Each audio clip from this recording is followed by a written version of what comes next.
শুভদীপ, আজ একেবারে মকর সংক্রান্তির শুভেচ্ছা এবং মাঘ বিহুর শুভেচ্ছা। এবং অন্যদিকে যে বঙ্গ থেকে যে ছবি আসছে বীরভূমের জয়দেব মেলা, একেবারে ঐতিহ্যবাহী এই মেলা, ঠিক কি ছবিটা উঠে আসছে এবং কি কি আপডেট রয়েছে?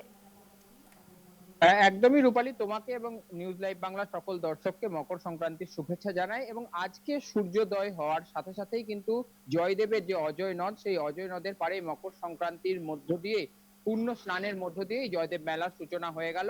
এবং আগামী 3 দিন ধরে এই মেলা চলবে। যদিও আমরা দেখেছি যে এই মেলার উদ্বোধন গতকালকেই করা হয়ে গেছে প্রশাসনের তরফে, সেখানে উপস্থিত ছিলেন বিশিষ্ট ব্যক্তিবর্গরা। ইতিমধ্যে এই মকর স্নানকে কেন্দ্র করে কিন্তু জয়দেব এলাকাতে প্রচুর পরিমাণে পুলিশ মোতায়েন করা হয়েছে, নিরাপত্তার দিকটি সম্পূর্ণভাবে খতিয়ে দেখা হচ্ছে। এবং স্থায়ী অস্থায়ী দোকান সহ আমরা ফকিরের মূলত এই জয়দেব মেলা তাকে কেন্দ্র করে কিন্তু জমজমাট পরিস্থিতি এই অজয়ের দুই পাড়, অর্থাৎ পশ্চিম বর্ধমান এবং বীরভূম দুই পাড় জয়দেব কেন্দুলির। সেখানে কিন্তু এখন একদম সাজো সাজো রব, এবং সেখানে পর্যটক থেকে শুরু করে ভক্তদের কিন্তু আনাগোনা দেখা যাচ্ছে।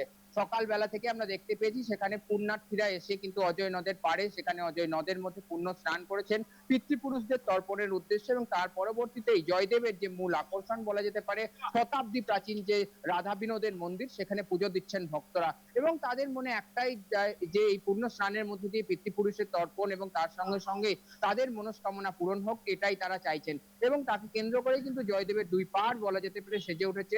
প্রচুর পরিমাণে দোকানপাট এসেছে এবং সেখানে কেনাকাটাও করতে দেখা যাচ্ছে মানুষকে। মূলত আউল বাউল ফকির এবং গ্রামীণ এই মেলাকে ঘিরে কিন্তু ইতিমধ্যেই সাজো সাজো রব এলাকাতে। রূপালী।